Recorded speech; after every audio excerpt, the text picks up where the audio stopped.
which has rather arrested the person who said he would arrest. He had arrested it. I understand. The dollar has rather arrested him. And so we're looking for him. We can't find him.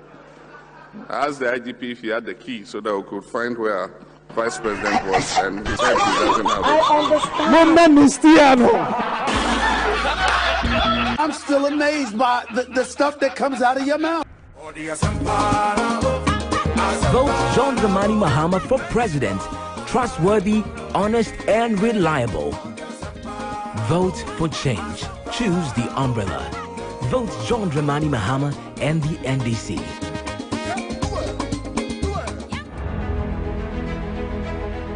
I'm a Ghanaian, and I love luxury, accredited faith, and I love democracy. December 7th, Ghana is voting. Only peace.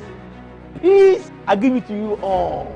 I love Ghana. Peaceful election before, during, and after. One Ghana. Peace. Peace to everybody. One Ghana. Ghana Bakumpe. This message brought to you from the luxury, accredited faith. Hey, to the champion!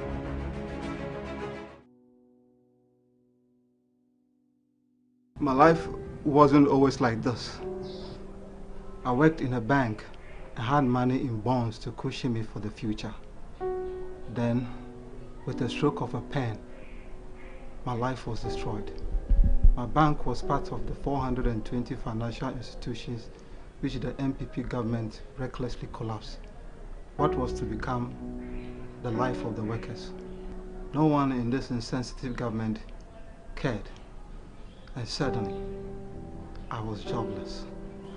Their incessant borrowing also led to a debt restructuring program that affected me, and just like that, a significant portion of my lifetime investment vanished. Even worse, my lifetime savings from 30 years of hard work has been rendered useless due to the continuous depreciation of the cedi and extremely high cost of living in the country. Now, look at me. The fruits of my toil and sweat have all gone down the drain because of bad leadership. What to eat with my children is even a struggle. God, help me and the many who share in my pain. Let the wickedness of the wicked come to an end. Change must come. Vote for change. Vote for John Mahama and the NDC. Dr. Bawumia once said, "We are building a new harbor in Cape Coast and a new airport in Cape Coast." In 2020, we will promise an airport and a harbor. Fast forward to today, absolutely nothing. Show working. Vote John Dramani Mahama for president. Trustworthy, honest, and reliable. Vote for change. Choose the umbrella. Vote John Dramani Mahama and the NDC.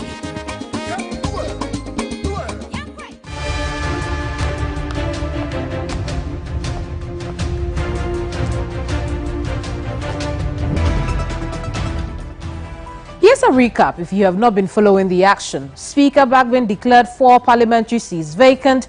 The NPP caucus, unhappy about the power imbalance that ruling could create, headed to the Supreme Court, which sided with the applicants to stay the Speaker's decision. Now, things have never been the same ever since. The last act was the NPP not turning up to their own request for an emergency sitting, leading Speaker to adjourn indefinitely again. I am Kemini Amano, and in this episode, we pick apart the events that have characterized the Apex Court and the legislature as we attempt to get to the bottom of this power struggle. My guest is former director of the Ghana School of Law, Kweku Ansa Asare. Counsel, you're welcome to Hot Issues. Thank you. The circus surrounding Parliament appears to have spiraled in what we are seeing today, perhaps in a show of power. Do you agree? You see, in parliamentary language is of the essence. And MPs have a way of communicating and conveying their sentiments, to the electorate. Because they are politicians. And the way their constituents will understand them is how they will go about the communication.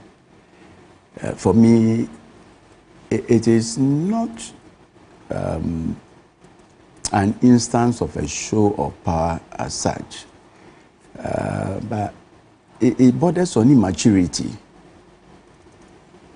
inexperience, and a lack of common sense. On whose part?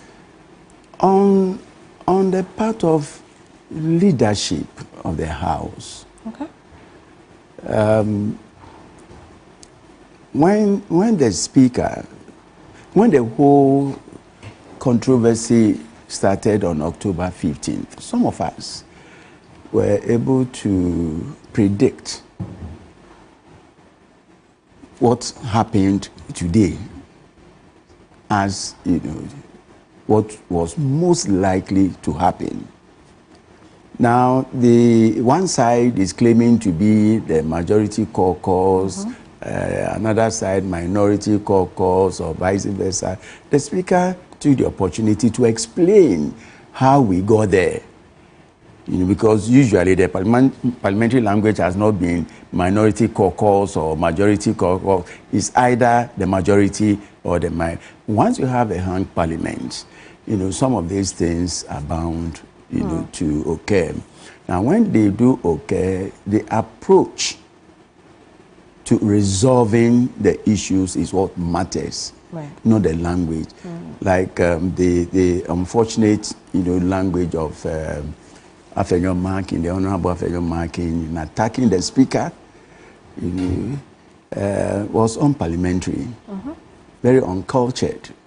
And this is the first time that I'm seeing live an MP attack the Speaker of Parliament using unparliamentary language, using invectives, using assaulting, the Speaker's character, and playing to the gallery.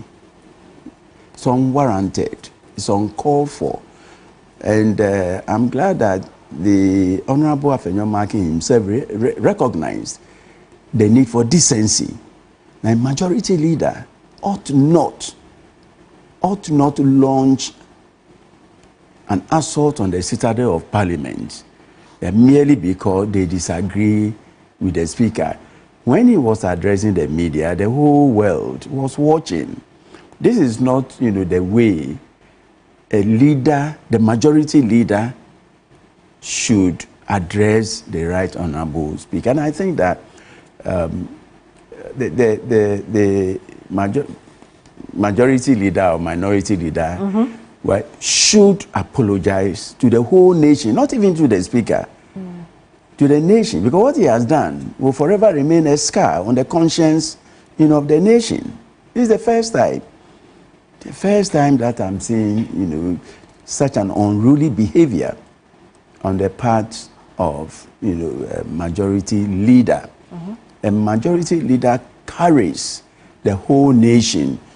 They become the conscience, of the majority, we the people, the representatives. And therefore, if there is a matter, a burning issue in Parliament that requires maturity, the wisdom of the elderly, grey-haired people to purchase men's opinion, that is what, ought to be done. Not to, play to the guy by attacking the Speaker, calling the Speaker all sorts of names and saying that he's wreaking havoc on the nation. No Speaker will, wreak havoc on his own nation. What for? You see, now, viewers will recall, with the greatest respect, it was not the speakers, whether it was a ruling or an opinion or a communication, that sparked of the fire.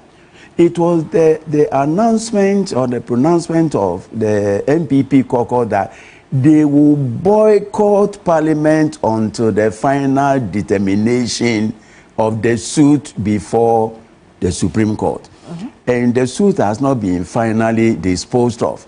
And therefore, as far as I'm concerned, you know, they have said they will not go. Right. So let us wait until the 11th of this month. But they asked the Speaker to reconvene Parliament. Yes, it was a laughable, request they made. If you say that the Supreme Court, has the most say in this matter, I beg to differ. The Supreme Court doesn't have any say, in this political tussle that is going on between the minority. No, you don't think it's a legal tussle? No. It is devoid of any constitutional, legality, to send it to the Supreme Court. Well, the Chief Justice thinks otherwise. She's been able to, find in the Constitution that even Parliament is subject to them. She went on to say not even the... That has added to the problem. The executive. How so? Yeah, because you see, sometimes in trying to find a solution to a problem, you rather create more problems. Somebody runs to the Supreme Court. We have an issue in the Supreme Court. Who are the parties in the first place? So the Supreme Court, saw one party or recognized one party, Afenyomakin. Who were the other parties? They said the Speaker. The Speaker. The Speaker ought not have been a party.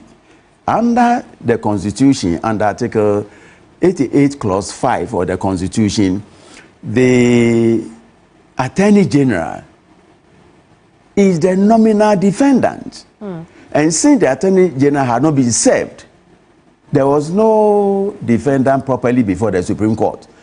And that is why I have kept persistently to say that the jurisdiction of the Supreme Court had not been properly invoked, because there was only one party. You need to tango.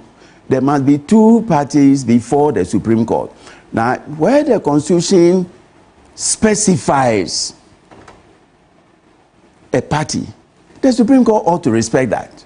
Where was the Attorney General? He had not been served. So the Attorney General didn't know. And if the Attorney General had not been served, he was not a party, in front of the Supreme Court. But he was there, and I think he raised this, at the last hearing. He Subsequently. was there. Subsequently. And that ought, to have preyed on their minds, should have weighed heavily on the judicial conscience and minds of the 5 justices of the Supreme Court. You see, now when they exercised, their discretion and assumed jurisdiction, they knew the consequences. Number 2, the Honorable Afenyomakin himself has said that he went to the Supreme Court because he believed that a matter had arisen. So he required interpretation. Let us walk ourselves through Article 97, 1 up to H. Ask yourself specific questions. Take 97, 1A. Ask yourself, does it provoke or, call for interpretation? No. You go to B, no. You go to C, no. You go to D, no. You go to E, no. F, no. G, yes. How? When we are interpreting an act of Parliament, it must be consistent. It must be a consistent whole. You don't isolate.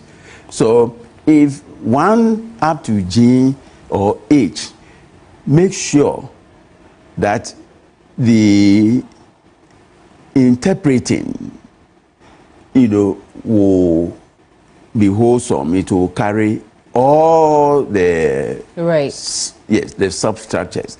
Where you take one out of the lot, you miss the point. And the Chief Justice at this point is missing that point. They did, the whole court. The whole court. Because you say, I brought a copy of mine. It provides, it's clear. The language is, very, very, very clear. If you look at Article 97, 1, 97 one, it says it's on tenure of office of members. 97.1, a member of parliament shall vacate his seat in parliament. Shall vacate his seat in parliament. A, upon a dissolution of parliament. Does it call for any question of interpretation? Well, you know, the NPP caucus leader in parliament thinks it does, and that's why the matter has gone there. But I want to pick up on something that you have said, that the Chief Justice and the panel of justices that have sat on this matter so far should have noticed that their jurisdiction was invoked incorrectly on the matter. We know that while the Chief Justice sat on this issue during the live coverage, she made mention of the fact that the vacation of an MP seat is heard by the High Court. The issue of whether or not the AG was a party to the case also came up, and whether or not, you know, the Speaker should be a party to the case also came up. What I want to find out from you is the Supreme Court now, in your opinion, is the Supreme Court now fearing what could be its own inconsistency if it says that this matter, we were wrong about it? I won't, you know, say that the Supreme Court is fearing or, you know, afraid of anything. I would rather put it this way, that, you know, it was overzealous in an attempt to find a solution to a problem, a political problem. And the courts cannot resolve. It is not the outcome of an election in which they will be closed or vested, you know, with the requisite jurisdiction.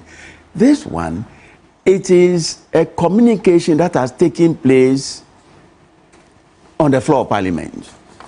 When that happens, it is something within Parliament.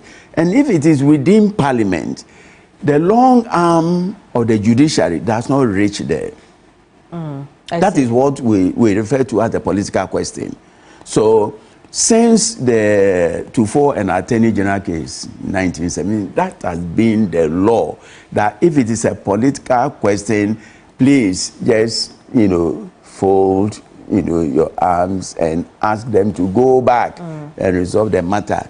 But I see. I mean, so will it then be your position, perhaps even admonition to the Supreme Court, that when they finally decide to give a ruling on the substantive matter before them, it should be one that unites Parliament, the whole nation, ask them to take it away? The whole nation, not only Parliament, not in Parliament, the whole nation. But you see, my sister, let's look at it, you know, from another perspective. The majority leader rushes to Parliament. The minority is not there. The Attorney General is not there. Then the applicant himself says, Supreme Court, please, there's, you know, a burning charcoal. We want, you know, we don't know how to handle it, so you help us. So we need your assistance. Give us 10 days. We'll go back and sort out. You say no.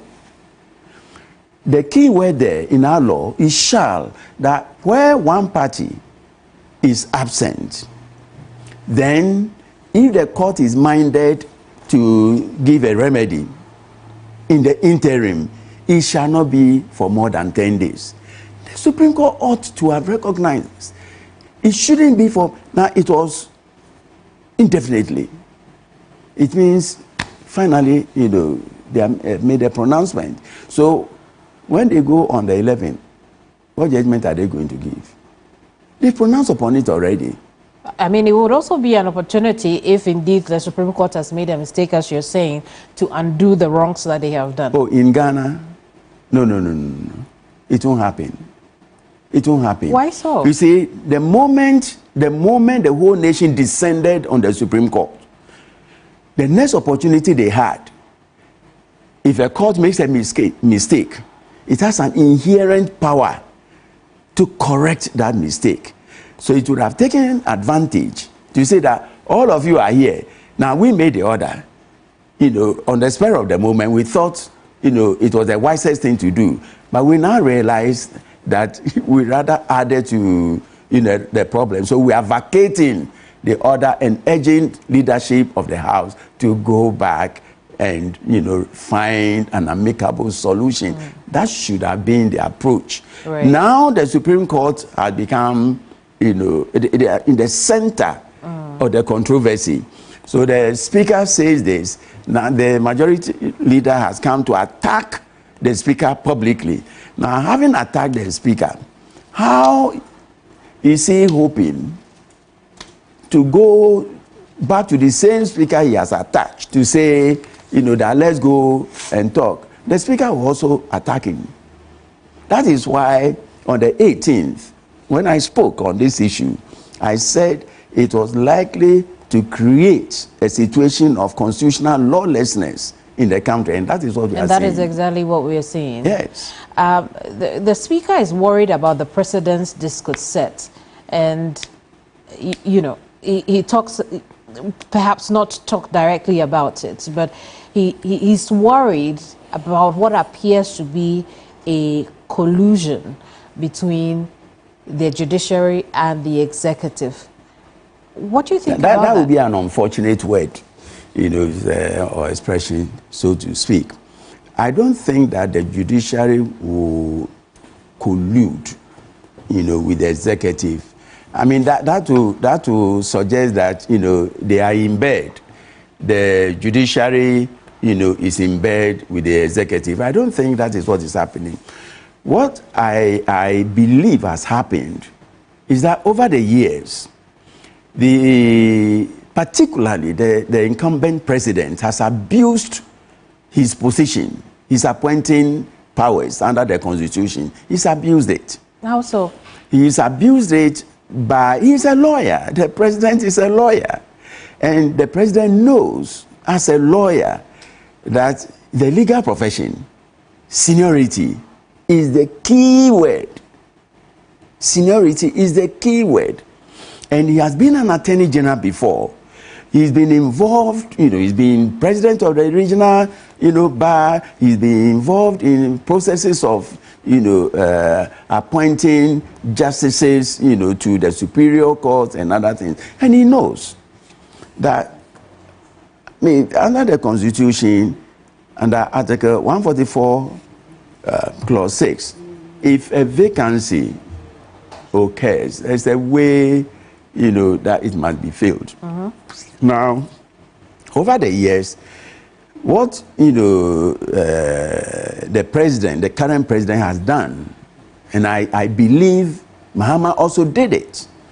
Rawlings did it. Kufuor also did it. The only exception is, in the case of Kufuor, when he recommended a justice, to fill the vacancy, because I happened, to be that person's friend. Justice Redu said, please, you serve the nation better, and it will be in the national interest if Urban were to continue. So he left it. Now, when Pega was sidestepped and his attention was drawn to the constitutional provision, he respected it. But currently, the present, situation is this: a vacancy occurs, and then the seniors are bypassed. Younger ones are appointed. When that happens, if I am a young justice, of the Superior Court, and somebody far, my senior has been bypassed, when I get a nod, I will not work, with my seniors. So I'll try to work with those who will be loyal to me. So this blind adherence to, sidestepping the constitutional processes, right, and going to the bottom to pick from the layer, that is what is worrying us now. Are you then saying that it creates an environment of justices, the Chief Justice, feeling indebted to the executive. Sure, that's the word. Correct, yes. Forever and ever, I mean. And they will tend to do things that appease to the executive. Or appeal to the executive. Or let's say to the president. And I think that the time has come for some of us to give notice to whoever will be elected as the next president. We are not going to sit idly by and watch them, you know, sacrifice the constitution to the dogs. We will not allow them to do that any longer.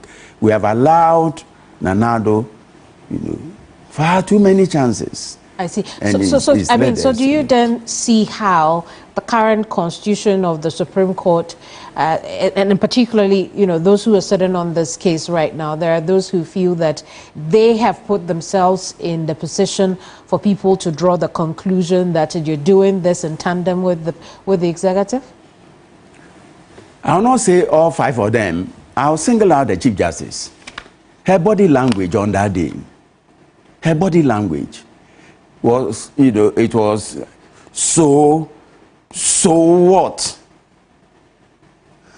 I found that to be quite unfortunate, unsavory. Maybe she was being assertive. You know, she needed to keep you can stern. On the bench we have the timorous souls and the bold spirits. You can be a bold spirit, you know, without manifesting, you know, that exuberance and, you know, emotional, you know, breakdown and those. If our loyalty and commitment must be to the Constitution, not to the president. And you think if that loyalty was to the Constitution, we won't see the debacle we saw? No. And that is why a former Chief Justice, her leadership, you know, Sophia Kufu, could say that we've been there before. We've seen it all. But this one, when we compare it with the previous one, this current crop of justices of the Supreme Court and the entire Supreme Court is all too predicting, all too predictable. The moment, okay, so after your mountain, why did he rush in the first place to the Supreme Court? So the point is that all of us must endeavor, you know, to fight to protect and safeguard the Constitution. If the Constitution says that until a suitable person is found, the most senior must, any good leader should read that to mean the most senior must fill the vacancy. So if the words until provision is made, until a suitable person, if that is what is causing the problem, let us remove those words. Let us amend the Constitution, remove those words, and simply say that when a vacancy falls, the most senior justice of the Supreme Court shall. I see. That's all. Very well. We're going to take a break. When we come back, we'll look into other issues. Don't go away.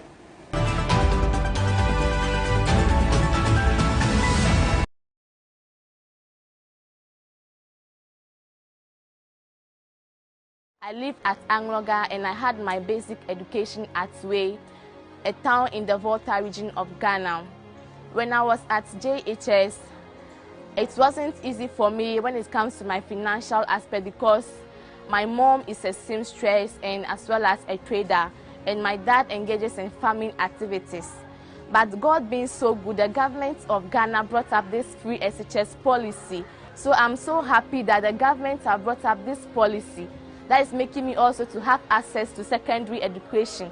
One day I would like to become like the Vice President of the Republic of Ghana, Dr. Mahamudu Bawumia.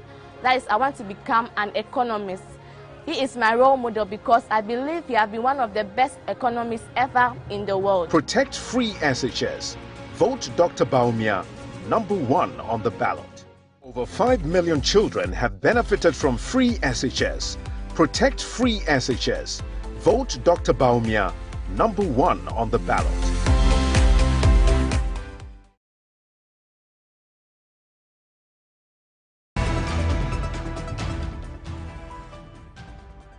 While we're on the subject of reviewing the Constitution, perhaps we could also look at 97.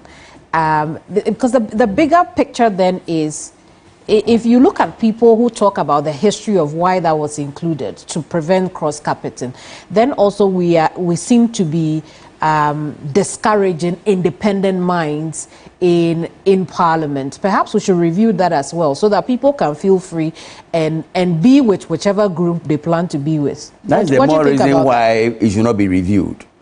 Because in the wisdom of the framers of the Constitution, cross-carpeting should be discouraged. Why not? Why so? Why should I be punished because I no longer want to, align with because the Constitution, you knew when you were seeking power, you thought that you could use a certain political structure as a springboard, isn't it? Mm-hmm. Now that you have the thing on your lap, you say, well, I think I made a mistake, so I want to defect, or I want to go back to this. So does it not stifle independent thinking in that you are now expected to think alongside the party that brought you into Parliament all the time? It is not stifling your independence. All that it is saying is, please be loyal to your constituents. Be loyal to... But not the political party that brought you there. To the party, to your constituents. So the point I'm making is that you can't still serve your constituents, because your constituents are not only made up of Party A. If we got rid of that, then a member of Parliament of Party A who no longer thinks that Party A is serving his or her people will now choose to be an independent member of the House or be with Party B, because Party B's ideologies and beliefs in Parliament will serve his or her people. Do you know why some vote skirt and blouse? Because they don't like this person, but they like the other one, and therefore I don't like you, I won't vote for you. I like him, I'll vote for him. Now, in the wisdom of the framers of the 1992 Constitution, said, look, in order to discourage disloyalty, absenteeism, defection, crossing of carpet, whatever, once you enter, make sure that the 4-year lifespan, you commit and dedicate yourself, your soul, your mind, your body, your spirit, to it until after the expiration of... Now, if for any reason, because you see, under Article 1125, the point is, the 1125, the point is that 30 days, to elections, there can't be any, general election, so no by-election, economic factor, you see. So 1126, because of that, if what you just said occurs, the Constitution says that you shall have vacated your seat. It is not the Speaker. It is not the Supreme Court. The Supreme Court has nothing, to do with it. It's already stated. Yes. Is the NPP caucus leader leading his caucus astray? From the little I saw, of his, encounter with the media, I think he's been overwhelmed, with emotions and frustration. He believes that it is the Right Honorable Speaker, who is causing, problems for him. But I think that on this occasion, it is the NPP caucus that is, shooting itself wrongly in the foot. You walk out, you tell the whole nation you boycott until the final determination of the case, and the case has not been finally determined. Don't blame anybody. Blame yourself. It was not Honorable Bagbin who led them to boycott. He had nothing to do with it. They themselves said, so they made their bed. Let them lie in it until after the 11th, and then we see what happens. Well, they plan to meet Speaker after the news conference to discuss the issue further. How do you think that could go? Speaking as a Ghanaian, I think the Speaker will be very angry with them. in the first place. And that is where maybe your description of the show of power, comes in. Now you have humiliated me, you vilified me, full glare of the public. What do you want from me again? Are you going to undo what you did? So you go and apologize publicly, and then you can come back. I'll watch it. What if the speaker, turns around to say that I'm going to the court, I'm suing you for some of the words that you use. Now we don't even know the forum where the encounter took place. If it is Parliament, you have immunity. But if it is outside Parliament, then that's another matter. So my take on the matter, my appeal to the Right Honourable Speaker would be, to show maturity, accept them. If they are coming back, he should accept them. It's like, the biblical sheep that, went, to the wilderness, and if they are coming back, let them. One thing we know for sure, the NPP caucus plans to do is to cite the Speaker for contempt. Under what circumstances could they do that? General contempt of Parliament, privileges, under Article 122, they have, that power. But if the Speaker is, performing his constitutional role, under what, circumstances can you cite him for, Well, for not ensuring that the status quo is reversed. The status quo of they being the majority side is reversed. Yeah, but the caucus leader himself conceded. He said, the Speaker, so they went to check to verify from the clerk, and the clerk, confirmed, yes, I've been directed to do it, I did it. And how does the majority caucus leader know that the Speaker endorsed the unruly behavior, if I may put it that way, of the few miscreants who did it? Because he didn't ask the NDC caucus to move to his left side. The people's grandfathers and grandmothers and uncles and fathers, how good was he expecting the Speaker to go there and say, schoolboys, if you are okay you or not? No, it is up to the leadership of the House. It is not, that's what the Speaker is, a neutral person. He must always show neutrality. I want to draw you back into the conversation around the case at the Supreme Court now. When the Supreme Court granted the injunction, I think the ex parte application, its reason, the backbone of its reason was because they thought that the people in the constituencies involved should not be deprived of their representation. Now, when you compare the Supreme Court's reason for its action to what we see today, and an NPP caucus that will not sit in Parliament, but only wants to be crowned majority before it goes there, do you get the sense that perhaps this was not because of representation from the very beginning? It was because leadership didn't want to lose their slot in Parliament? Sure, but that's the more reason why the Supreme Court should have been much more circumspect in trying to handle the matter.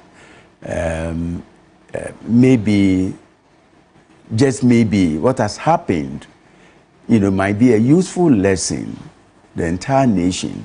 And next time, we should reflect. We should do some, self-introspection before we take on certain tasks, that we think we should do. The majority caucus is not demonstrating disciplined leadership. That is the bane of the NPP now. Leaders have come and gone, and the current leadership. Well, but the NDC caucus could also decide that we won't sit here post the Supreme Court ruling. We would go to the left side where they usually sit. Why haven't they also done that? Yeah, but you see, that is why I'm saying that it is for the leadership this is not a matter, that should engage the entire, attention and time of the nation. So, I mean, that is curious as well, isn't it? Yes, the NDC minority is not, also behaving, properly. It is misbehaving just as much as the MPP caucus is misbehaving. But if their leadership, if the leadership of the two caucuses were disciplined and up to scratch, this thing won't happen. I mean, when J.H. Mensah was majority leader, senior minister, there were many more, problems, bigger problems than what we are seeing today. He managed it well. When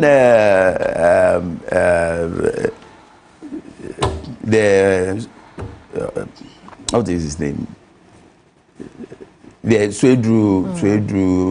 Swedru MPP. See, he also handled it. Why is it that this time around, both caucuses are unable? If you listen to what Kennedy Ejapon said, it shows, it gives room for, some comfort. He said, look, what has happened, instead of attacking the speaker, we should have apologized because the speaker was not aware. Well, but he's one of the mature or experienced legislators. He stood behind the caucus leader when he was making those comments. He didn't differentiate at that point. But if you look at the body language, and after they had finished, he also, spoke.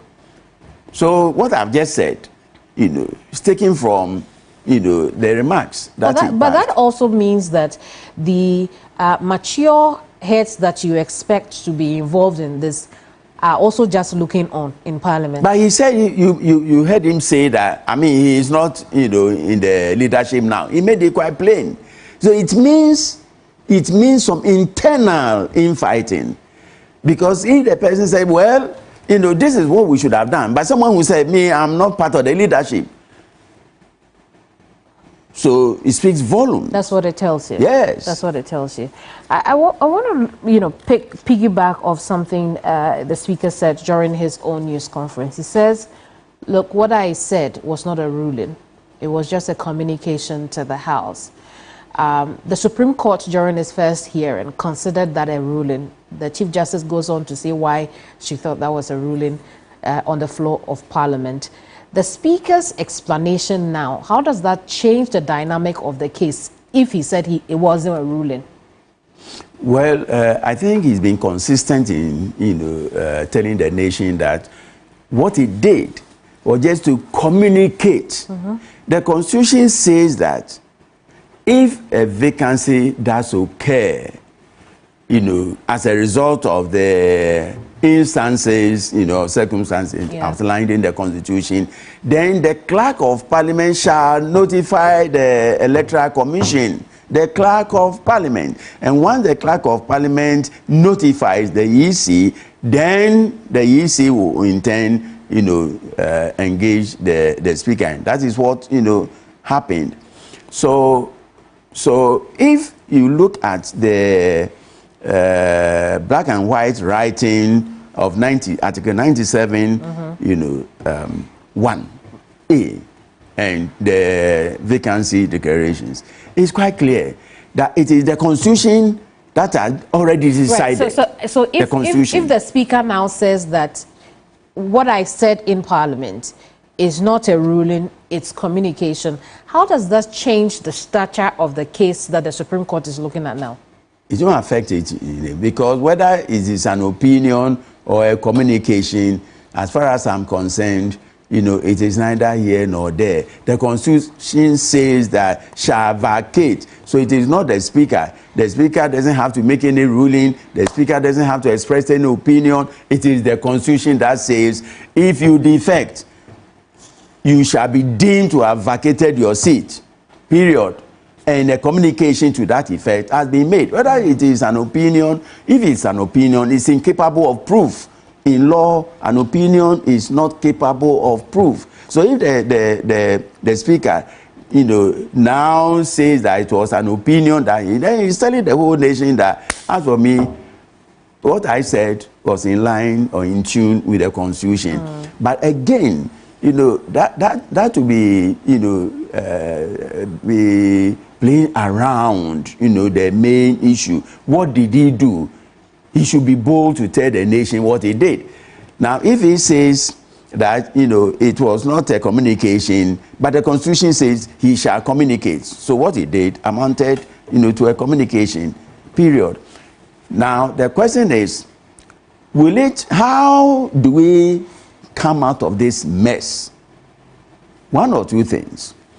The Supreme Court can vacate the matter, the decision it made on the 11th.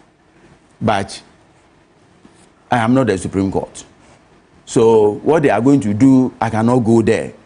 I can only speak to what they've done.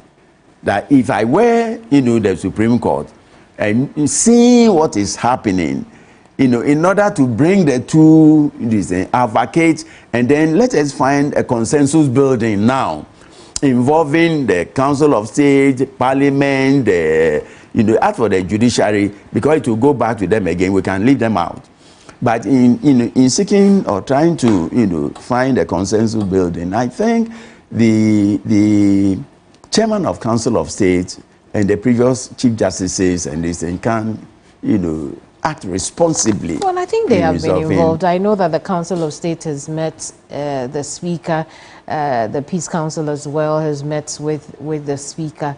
And so they are acting. Yeah, but as if you look at the composition of the Council of State now, I don't think that, because, I see the Council of State now as an MPP wing. If an NDC, president, is in power, the Council of State members will be NDC. Let us face facts and tell the truth. If you look at the composition of the Council of State, they are all nominees of the president. And the president is MPP. So what is the irresistible conclusion? MPP. So if I'm a speaker and, my bedfellows, are the NDC people, like Afenyo Markin said, I'll, try to also, play softly into, the NDC.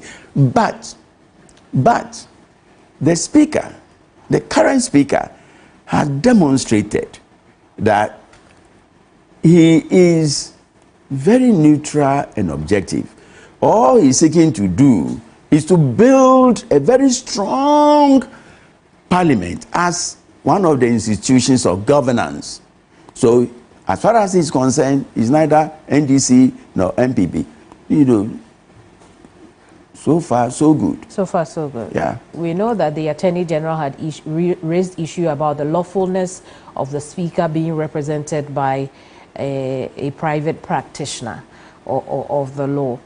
The law, as we have read it, is also clear that in the issue that the Attorney General and the Speaker of Parliament are not on the same page, then the Speaker is allowed to look for outside counsel.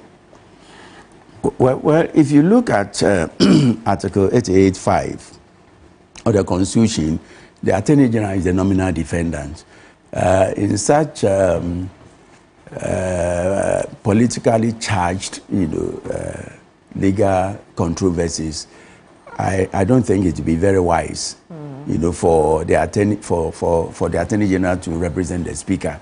So I think again, here we'll find solace in Homer to say that Homer has nodded a little.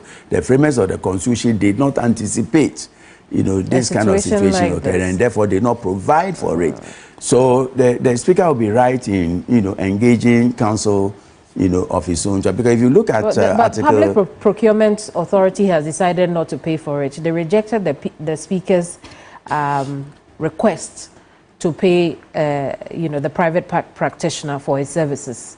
Yeah, but if you look, they will be right in so doing, but they will be wrong in also, refusing to pay, because under Article 19, of the Constitution, you are entitled to counsel of your own choice, whether it is a criminal matter or a civil matter, because Article 19, clause 2C or so says counsel of your own choice. Sounds like another tricky spot for us to take a look at. The same Article 19, clause 13 deals with civil matters. And therefore, I mean, since it is one constitution, that is serving the entire nation, if I have a criminal matter and I'm entitled to counsel of my own choice, then if I have a civil matter, and that is why we have legal aid.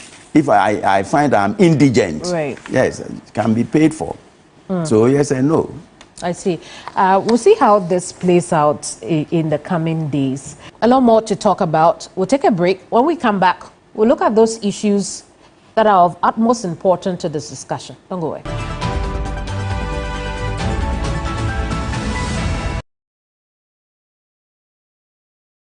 Dr. Baumia once said, every constituency will get $1 million every year for rural and deprived communities. Under this program, there should be no village or community in Ghana after the first 2 years that would have a water problem or a toilet problem. Next joke, please. Vote John Dramani Mahama for president. Trustworthy, honest, and reliable. Vote for change. Choose the umbrella. Vote John Dramani Mahama and the NDC.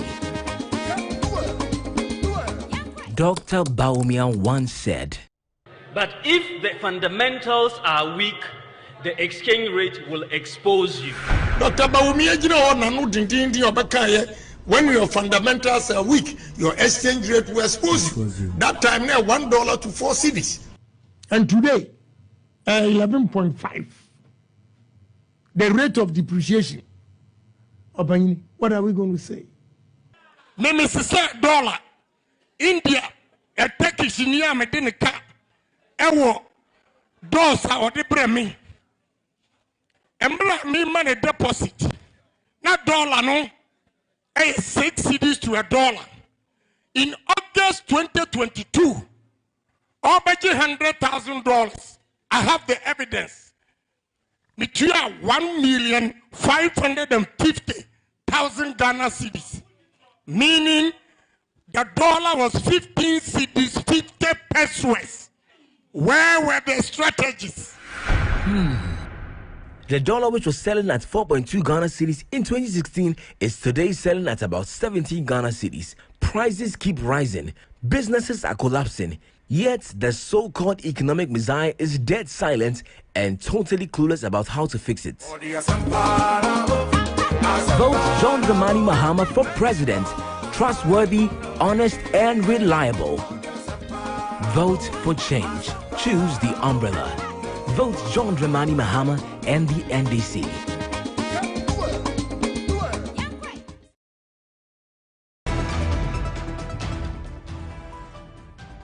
While we are on the subject of the judiciary, I don't know if you have seen the recent Afrobarometer, which suggests that people have lost trust in the judiciary. Are you surprised? I'm not surprised at all. I'm not surprised at all. That is why I have, taken upon myself now to join, people like Martin Ebiki Amidu to speak our minds. Everybody is trying to blame, the judiciary for one reason or other. And I think that, like Martin Amidu, said, rightly pointed out, they have, called the shots, to themselves. They have become not only all too predictable, but they tend to lean towards the MPP. We have to say it. Whatever the MPP takes to court, the MPP must win. It has to stop. I mean, but is that the Is that the only basis for the over 2,000 people who were surveyed to think that the judiciary is corrupt? Perception, they see it. It's no longer a perception; it's a reality. No, but they've got to be more than that. To the average mind to think that the judiciary is corrupt. They see what is going on. The average man sees what is going on. The man on the Medina Trotro sees what is going on. So if I speak, Martina Midu is speaking, Samuel Kujeto, people ask, the average man takes something from a cue from what we say. And you know, and mind you, the average man who is indigent, when the average man has a case, where does the average man go? Is it not the court? Indeed. Do we know what they do there? So whether the perception of corruption, we have done our best. There have been a lot, especially since 2012. We've seen a lot of efforts put into renewing the image of the judiciary. So if in 2024 we still say that the judiciary is perceived to be corrupt, and at a very high number of respondents say that, that's disturbing. Blame the president.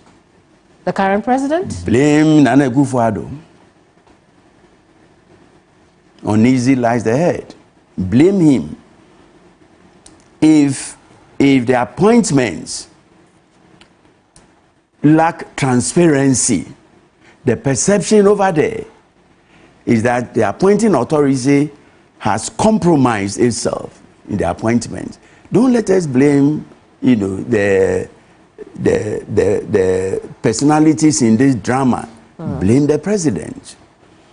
If he has abused the powers vested in him, and the abuse of incumbency is the price that we are paying now. It is not, they're paying lip service to rule of law, then it means that, you are safeguarding or you are a president who respects rule of law. Your deeds, by thy deeds, that shall be known. What then must the Ghanaian people be demanding of accountability? Accountability. When the president nominates, I expected the parliament to have refused some of the appointees. But again, so we are crying over, Philberg. Parliament tomorrow, if I'm going on to 73, if I'm nominated, and I know I'll never be nominated anyway, but if I'm nominated and I go to Parliament at my age, I'll be vetted and they'll pass me and I'll become the TJ. So we are all involved. But we have a really large and powerful association as the Ghana Bar Association. Ghana Bar. Yes. Shouldn't... Ghana Bar. They should be really involved. Ghana Bar Association, the Legal Council, they should all be involved in strengthening the legal, environment of this country.